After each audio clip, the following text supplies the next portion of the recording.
The European View Podcast. Your place to navigate the insights of our policy journal, brought to you by the Martins Centre. With Sara Pini.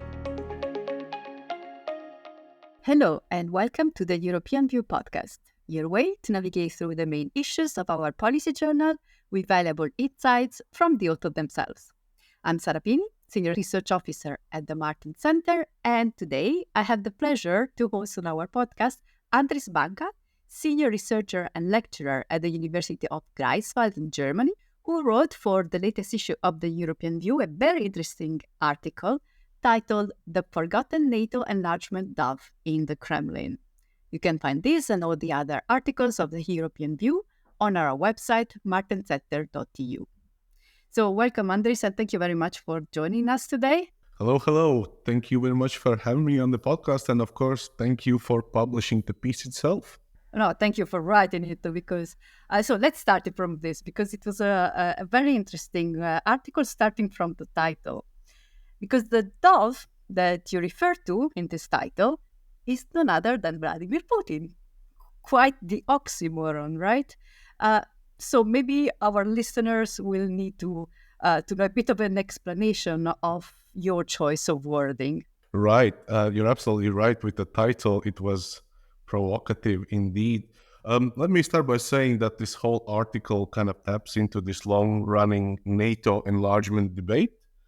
Yet, despite the fact that there is lots of stuff out there by policy centers, academic scholarship, I noticed that one aspect has fallen by the wayside or has been unexamined, and namely that in the early years, the Russian leader Vladimir Putin was quite comfortable with the significant redrawing of the European map.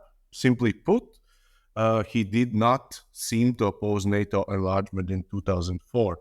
You have currently in the debates prominent scholars like John Mersheimer repeating this line that Vladimir Putin has always signaled his intentions clearly, that he was always opposed NATO's move eastward. And this was not something that I found when doing the archival work, and this kind of sparked my interest to write this article. So in a way, this article goes against the grain of more conventional wisdom. I think it serves as a good reminder that in the early 2000s, the man in the Kremlin was actually on the opposite, quite fine with NATO's expansion. Putin's reaction, contrary to the popular belief that is now today, he was fairly muted and measured. Now, I don't want to fool your listeners by saying that Russia was always accepting NATO expansion. This clearly is not the case. From the early 90s, I think Russian politicians, officials of different stripes have opposed it. But interesting enough, in the early 2000s, with the arrival of Vladimir Putin, this actually changed. And it was not the case that he was super happy about the Baltic countries and the rest of Eastern Europe becoming part of NATO, but he really didn't oppose it.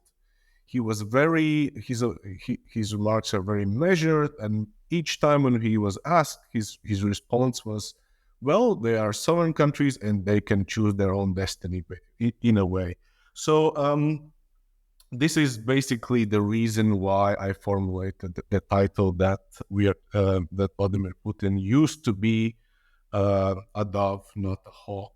And I think this is where this particular article departs from other studies that have been produced and are out there.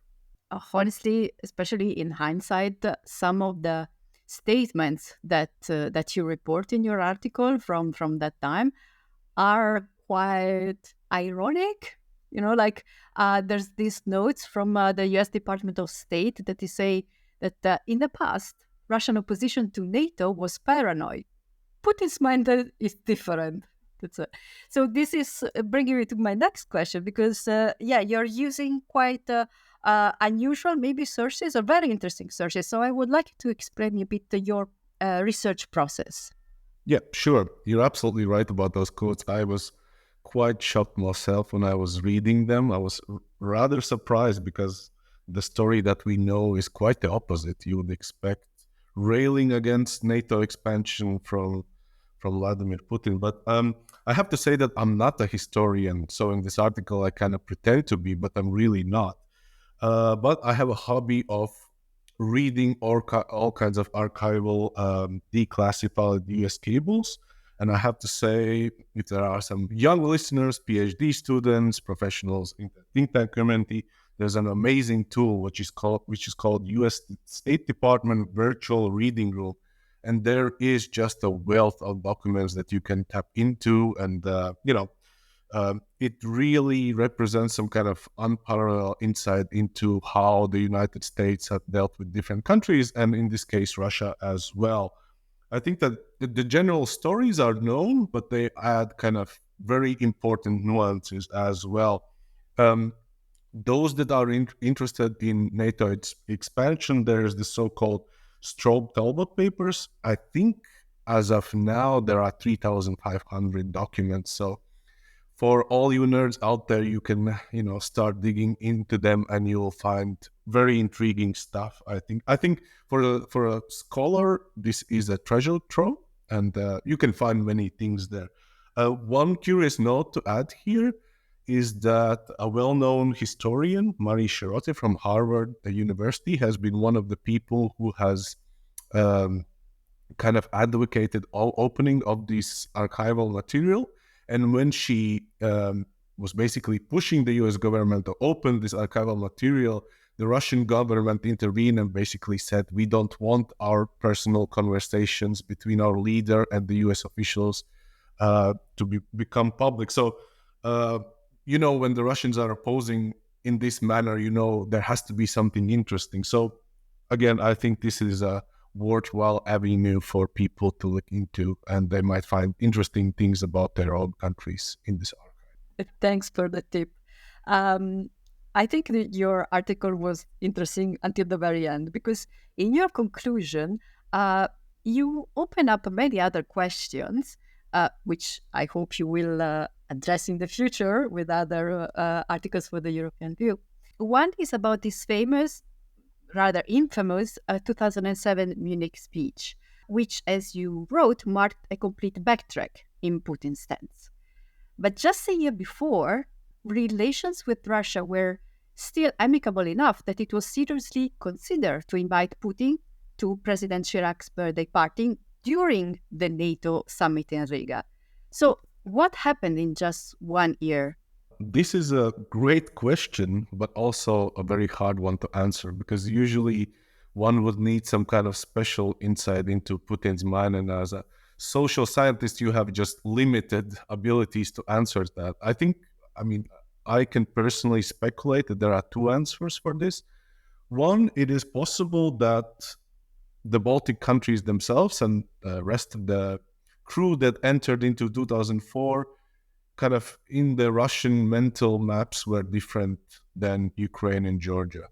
It is possible that Vladimir Putin truly sees the Baltic countries as somehow qualitatively separate from Ukraine in that sense. So it is true that even during the Soviet times, while the Baltic countries were part of the Soviet Union, many Russians perceived this part of the Soviet Union back then as somehow Europeanized, if that's an actual word there. So I think it in a way it is possible that for Putin it was easier to give up the Baltic states in a way.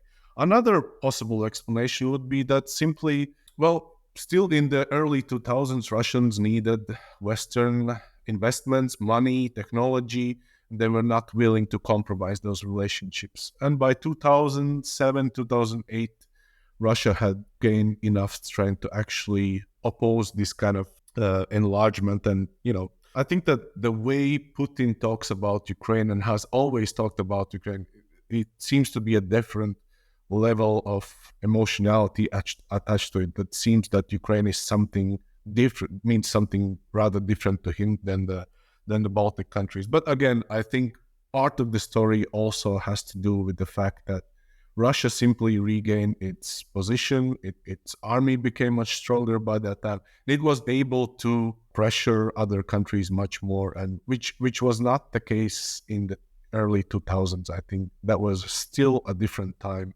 And the Baltic countries, I have to say, managed to exploit that opportunity in the early 2000s and jump into that NATO enlargement train, which left the station. While other countries, Ukraine, Georgia, simply didn't do that.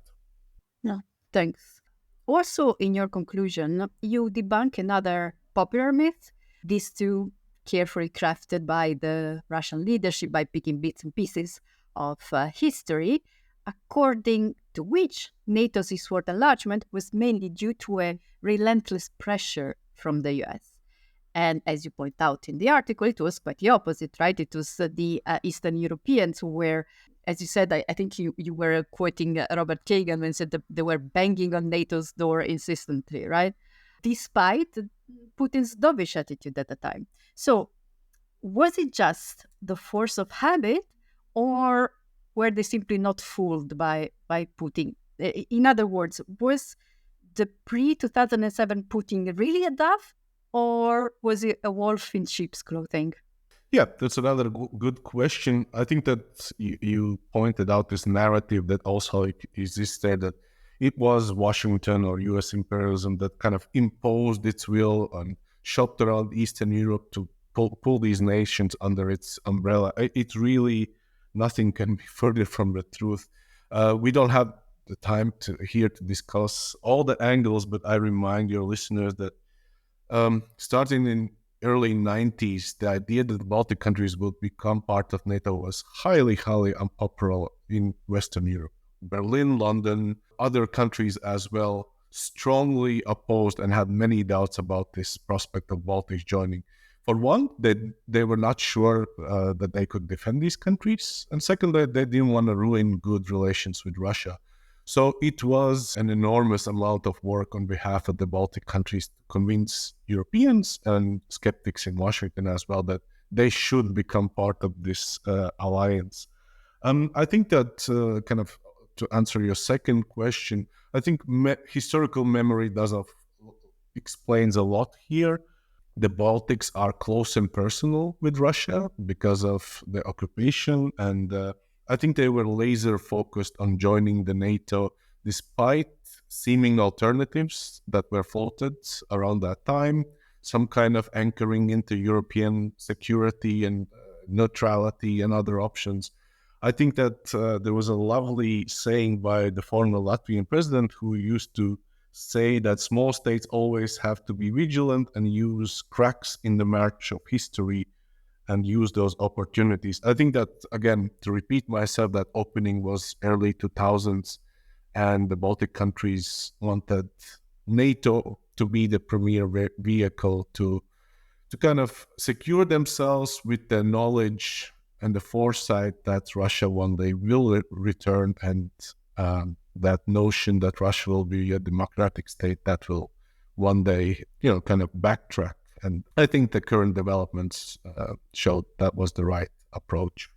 Right. And you speak a lot about Baltic states in your article, of course, because of what you say about their particular relation with Russia, but also because this is one of your main areas of expertise, right? So let's speak a bit more about the Baltic countries.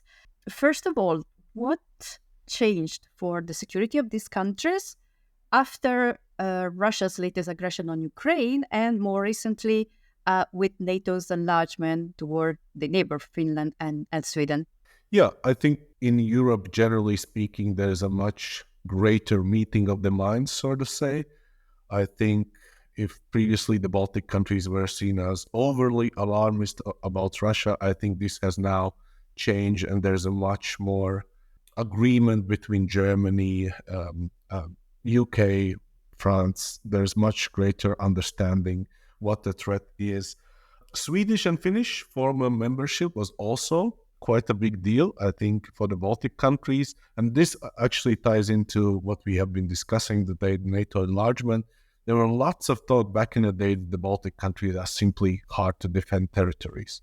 They are too small, too few people are living there, and there are problems. There are unfavorable geography as well. And I think that this double Nordic membership, Sweden and Finland joining, it doesn't totally solve their strategic problems, but they alleviate them greatly, I would say. So I think Stockholm and Helsinki now in NATO redraws the map in favorable ways to the three Baltic states. So just yesterday, you had an announcement by Swedish government that they will be sending 600 troops to Latvia.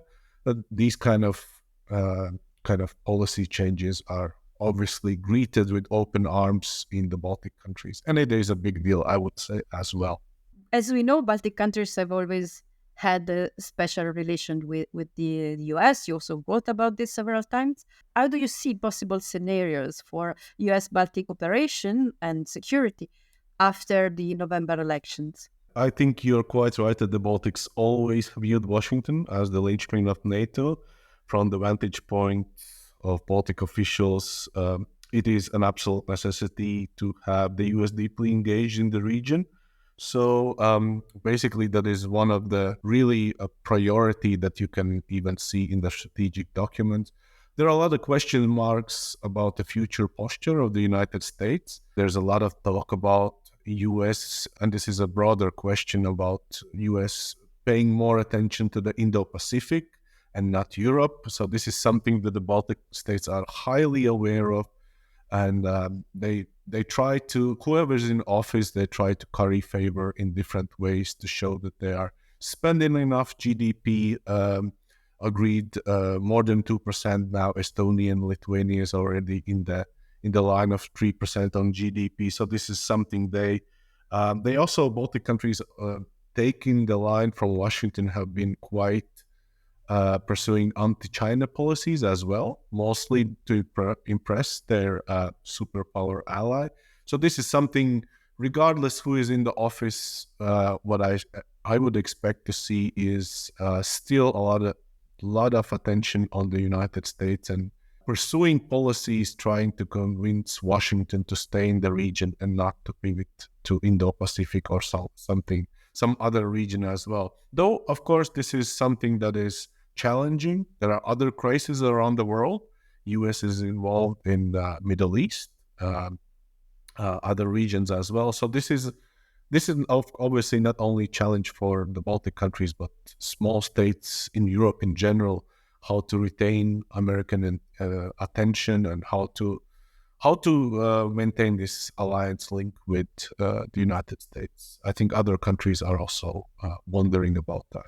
We're not the only ones.